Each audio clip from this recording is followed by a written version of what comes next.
Hi hello నమస్తే welcome to Telugu కథల ప్రపంచం. మహాభారతం చందమామ కథలు. రాయభారాలు. నహూషుడు మొదట మహాసజ్జనుడు. కానీ ఇంద్ర పదవి రాగానే భోగలాలసుడైపోయి దేవతా స్త్రీలతో విహరిస్తూ ఒకనాడు ఇంద్రుడి భార్య అయిన సచీదేవిని చూసి ఆమెను మోహించాడు. తాను ఇంద్రుడే కనుక సచీదేవి ఇప్పుడు తనకు భార్యగా ఉండాలని నహూషుడు కబురు చేసేసరికి సచీదేవి భయపడి బృహస్పతి శరణుజొచ్చింది. ఈ సంగతి విని నహూషుడు బృహస్పతి పైన మండిపడి ఋషులను దేవతలను తిట్టాడు. పరపురుషుడి భార్యను కోరటం మహాపాతకం అని వాళ్ళు నహూషుకుడికి నీతి చెప్పారు. ఇంద్రుడు ఇలాంటి పనులు చాలా చేశాడు, మీరంతా అతనికి నీతి చెప్పలేకపోయారా అని నహూషుడు వారిని అడిగాడు. అప్పుడు దేవతలు బృహస్పతి వద్దకు వెళ్ళి, మహాత్మా, నహూషుడు చాలా కోపంగా ఉన్నాడు, సచీదేవిని అతని భార్యగా ఉండమని ఒప్పించు, లేకపోతే లోకాలకు క్షేమం లేదు అన్నారు. నేను ఎన్ని బాధలైనా పడతాను గాని నహూషుకుడికి భార్యగా ఉండను అన్నది సచీదేవి. బృహస్పతి కూడా శరణుజొచ్చిన సచీదేవిని రక్షించి తీరతాను అన్నాడు. ఆ పరిస్థితిలో నహూషుకుడి ఆగ్రహం చల్లారేటట్టు సచీదేవికి ఇబ్బంది కలగకుండా ఉండేటట్టు ఒక ఉపాయం ఆలోచించవలసి వచ్చింది. నహూషుడు గర్వోన్మత్తుడై పతనం కావడానికి తగిన స్థితిలో ఉన్నాడు. అందుచేత ప్రస్తుతానికి సచీదేవి అతని వద్దకు వెళ్లి కొంత వ్యవధి అడిగి వస్తే ఈ సమస్యను కాలమే తీర్చవచ్చు అని బృహస్పతి దేవతలతో అన్నాడు. ఆ ప్రకారమే సచీదేవి నహూషుడి వద్దకు వెళ్లి, ఇంద్రుని గురించి ఏ వార్త తెలియటం లేదు, ఏ సంగతి తెలియగానే నీకు నేను భార్యని అవుతాను అన్నది. ఈ లోపల మునులు ఇంద్రుణ్ణి పట్టుకొని పాపక్షయం కోసం అశ్వమేధం చేయించారు. ఇంద్రుడు స్వర్గానికి తిరిగి వచ్చి నహూషుడి తేజస్సు చూసి భయపడి మళ్ళీ ఎటో వెళ్ళిపోయాడు. సచీదేవి అతన్ని వెతుక్కుంటూ వెళ్ళి నహూషుణ్ణి చంపి నీ ఇంద్రత్వం నువ్వు తిరిగి పొందు అని కోరింది. నహూషుణ్ణి ఇప్పుడు బలంతో గెలవటం సాధ్యం కాదు, ఉపాయంతో గెలవాలి. ఆ ఉపాయం నీ చేతిలో ఉన్నది. నహూషుడు నిన్ను కోరుతున్నాడు కనుక ఋషుల చేత మోయించుకొని నీ ఇంటికి రమ్మని నహూషుడితో చెప్పు. దానితో నహూషుడు పతనమవుతాడు అన్నాడు ఇంద్రుడు. ఋషుల చేత మోయించుకొని తన వద్దకు రమ్మని సచీదేవి అడగగానే నహూషుడు పరమానందభరితుడై మునుల చేత పల్లకి మోయించుకుంటూ బయలుదేరాడు. దారిలో మునులు అతనితో ఏదో వాదం వేసుకున్నారు. నహూషుడు ఆగ్రహించి అగస్త్యుడి తలను తన కాలితో తన్నాడు. అగస్త్యుడు కోపించి నహూషుడు పామైపోమ్మని శపించాడు. దానితో నహూషుడు స్వర్గభ్రష్టుడయ్యాడు. ఇంద్రుడు తిరిగి తన పదవి సంపాదించుకొని సచీదేవితో సుఖంగా ఉన్నాడు. శల్యుడు ధర్మరాజుకు ఈ కథ చెప్పి దుర్యోధనుడి వద్దకు తిరిగి వెళ్ళిపోయాడు. ద్రుపదుడి పురోహితుడు పాండవుల దూతగా హస్తినాపురానికి చేరే లోపుగా పాండవ కౌరవ పక్షాల చేరవలసిన వారు వారి సేనలతో సహా వచ్చి చేరారు. పాండవుల పక్షాన యుద్ధం చేయటానికి 7 సేనలు ఉపప్లావంలో చేరింది. మహారథుడైన యుయుధానుడు ఒక సేన తెచ్చాడు. చేదిరాజైన దృష్టకేతుడు కూడా అతనితో సేనతో వచ్చాడు. జరాసంధుడి కొడుకైన జయత్సేనుడనేవాడు ఒక సేనతో వచ్చాడు. పాండ్యదేశపు రాజు పర్వత ప్రాంతీయులైన యోధులతో ధర్మరాజుకు సహాయంగా వచ్చారు. ద్రుపదుడు అనేక దేశాలకు చెందిన యోధులను మహారథులైన తన కొడుకులను వెంటబెట్టుకొని పెద్ద సేనతో వచ్చాడు.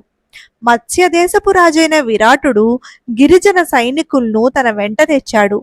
ఇంకా అనేక దేశాల వారు వేరు వేరు ధ్వజాలెత్తి కౌరవులతో యుద్ధం చేయటానికి వచ్చారు. అదే సమయంలో దుర్యోధనుడి పక్షాన పాండవులతో యుద్ధం చేయటానికి 11 సేనలు ఆయత్తమైంది.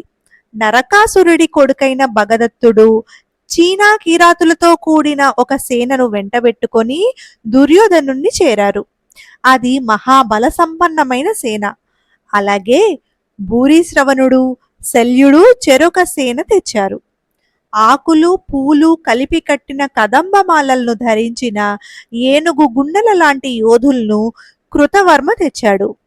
సింధు సౌవీర దేశాల నుంచి సైంధవుడు మొదలుకొని అనేక మంది రాజులు దుర్యోధనుడి వద్దకు వచ్చారు. దక్షిణాన మాహిష్మతీపురం నుంచి నీలుడు భయంకరమైన ఆయుధాలు ధరించిన గొప్ప యోధులను వెంటబెట్టుకొని వచ్చాడు.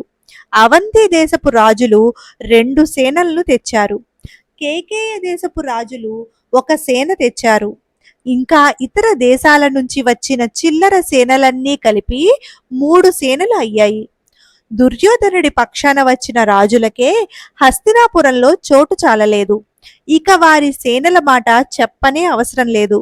ఆ సేనలను పంచనదంలోనూ, గురుజాంగలంలోనూ, రోహితా కార్యాలలోనూ, మరువ భూమిలోనూ, అహిచ్చత్రంలోనూ, కాలకూట గంగాకూటాలలోనూ, వారణంలోనూ, వాటధనంలోనూ, విస్తీర్ణమైన యమునా తీరాన సర్ది శిబిరాలు ఏర్పరిచారు. ఈ విధంగా అక్కడక్కడా విడిది ఉన్న సేనలను చూసుకుంటూ ద్రుపదుడి పురోహితుడు హస్తినాపురం చేరి ధృతరాష్ట్రుడి సభాభవనానికి వెళ్ళాడు. ఆ వృద్ధ బ్రాహ్మణుడికి విదురుడు, భీష్ముడు, ధృతరాష్ట్రుడు మర్యాదలు జరిపి పాండవుల గురించి కుశల ప్రశ్నలు వేశారు. ఆ బ్రాహ్మణుడు కూడా దుర్యోధనాదుల కుశలం అడిగి నిండు సభలో అందరూ వింటూ ఉండగా ఇలా అన్నాడు: సభాసదులారా, ధృతరాష్ట్రుడు, పాండురాజు ఒకరి బిడ్డలే. తండ్రి తాతల ఆస్తిలో ఇద్దరికి సమభాగం ఉన్నది. అలాంటప్పుడు ధృతరాష్ట్రుడి కొడుకులు తమ తండ్రి ఆస్తిని అనుభవించుతూ ఉండటానికి, పాండురాజు కొడుకులు తమ తండ్రి ఆస్తి అనుభవించకపోవటానికి కారణమేమిటి? పాండవులు తమ ఆస్తి అనుభవించకుండా దుర్యోధనుడు వారిని ఎన్ని బాధలు పెట్టినది మీరు మరిచిపోలేరు. పాండవులు ఆయువు గట్టిది కాబట్టి వారు చనిపోకుండా బతికి ఉన్నారు. అంతేకాదు, పాండవులు తమ స్వశక్తితో గెలుచుకున్న రాజ్యాన్ని కూడా ధృతరాష్ట్రుడి కొడుకులు మాయాజూదంలో కాజేశారు. పాపాల భైరవుడు శకుని వారి దుర్మార్గాలకు సహాయపడ్డాడు. 13 ఏళ్ల పాటు పాండవులు తమ భార్యతో సహా అరణ్యాలలో పడరాని పాట్లు పడ్డారు. విరాట నగరంలో వారు గడిపిన జీవితం చెప్పదగినది, వినదగినది కూడా కాదు. ఇంత జరిగినా పాండవులు కౌరవులతో శాంతి కోరుతున్నారు. వారికి కౌరవులతో యుద్ధం చెయ్యాలన్న కోరిక లేదు. యుద్ధం వల్ల జనక్షయం కలుగుతుంది. ఎవరికి ఏ మాత్రము కీడు కాకుండా తమ రాజ్య భాగాన్ని తాము తిరిగి పొందాలని వారి కోరిక. దుర్యోధనుడికి తన బలంలో తనకు అమితమైన నమ్మకం ఉన్నది. దానికి తోడు అంతులైన సైన్యాలు వచ్చి చేరాయి కనుక తాను గెలుస్తానని అతను భ్రమపడుతున్నాడు. దుర్యోధనుడి సేనలో 4 సేనలుంటే ఏమవుతుంది? పాండవ సేనలో సాత్యకి, భీముడు, నకుల సహదేవులు ఒక్కొక్క సేనకు సమానం. అర్జునుడు ఒక్కడే ఇన్ని సేనలకు ఎత్తు. అలాంటి వాడే కృష్ణుడు. ఇలాంటి బల సంపద గల పాండవులపై బుద్ధిగల వాడెవ్వడు యుద్ధం తలపెట్టడు. పాండవులతో సఖ్యం చేయటానికి ఈ సమయం మించిపోతే మరిక రాదు. ద్రుపదుడి పురోహితుడు ఇలా చెప్పిన మీదట భీష్ముడు: బ్రాహ్మణోత్తమ, నీ మాటలు కటువుగా ఉన్నా వాటిలో నిజం ఉన్నది. పాండవులు యుద్ధానికి సిద్ధం కావటము, శాంతిని కోరటం కూడా మంచిదే. పాండవులు అష్ట కష్టాలు పడిన పాట నిజం. అర్జునుడు అనేక అస్త్రాలు తెలిసిన మహాయోధుడు. వజ్రాయుధం గల ఇంద్రుడే అతనికి ఎదురు నిలవలేడు. మిగిలిన వారి మాట చెప్పనవసరం లేదు అన్నాడు.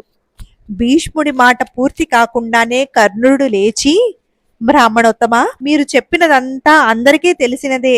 ధర్మరాజు తాను ఆమోదించిన నియమం ప్రకారమే జూదంలో ఓడి అరణ్యాలకు వెళ్ళిపోయాడు. పోయినవాడు మూర్ఖుడిలాగా ఇప్పుడు మళ్ళీ రాజ్యం అడుగుతున్నాడు. పాండవుల బలానికి బెదిరి దుర్యోధనుడు వారికి ఒక్క అడుగు మోపినంత భూమి కూడా ఇవ్వడు. వారికి నిజంగా రాజ్యం కావాలంటే తిరిగి వనవాసం చెయ్యాలి. రాజ్యం కోసం ధర్మం విడిచి వారు యుద్ధానికి తలపడ్డారు అన్నాడు. భీష్ముడు చిరాకుపడి: కర్ణ, ఎందుకీ వ్యర్థపు మాటలు? అర్జునుడు ఒంటరిగా మనలందరినీ అవలీలగా ఓడించిన సంగతి అప్పుడే మరిచావా? ఈ బ్రాహ్మణుడు చెప్పిన ప్రకారం చెయ్యకపోతే అర్జునుడి కోపాగ్నికి మనమంతా రెక్క పురుగుల్లాగా మాడి చస్తామన్నాడు. అప్పుడు ధృతరాష్ట్రుడు కల్పించుకొని కర్ణుణ్ణి మందలించి భీష్ముడు అందరికీ మేలు కోరి మాట్లాడాడని అతన్ని హెచ్చరించి ద్రుపదుడి పురోహితుడితో: అయ్యా, నేను బాగా ఆలోచించి నా సమాధానం పాండవులకు సంజయుడి ద్వారా అందజేస్తాను. మీరు పాండవుల వద్దకు తిరిగి వెళ్ళండి అన్నాడు.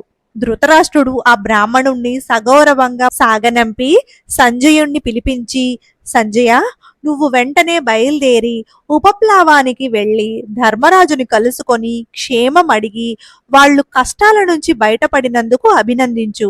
తర్వాత కృష్ణుణ్ణి, పాండవులకు యుద్ధంలో సహాయం వచ్చిన ముఖ్యులను పలకరించు. మన మూలాన పాండవులు అనేక కష్టాలు పడ్డారు. వారి వల్ల ఒక్క కీడు కూడా మనకు కలిగినట్టుగా నాకు గుర్తు రావటం లేదు. ధర్మరాజు మన మీద అలిగి యుద్ధం చేస్తాడని తలుచుకుంటేనే నాకు భయంగా ఉన్నది. భీమ, అర్జునులు యుద్ధంలో ఎదురులేని వాళ్ళు. నువ్వు వారితో ఏం చెబుతావో నీ ఇష్టం. యుద్ధం జరగకుండా ఏదో ఒకటి చెప్పి పాండవ పక్షం వారిని ఒప్పించు అన్నాడు. సంజయుడు రథం మీద ఉపప్లావం చేరి ధర్మరాజును కలుసుకున్నాడు.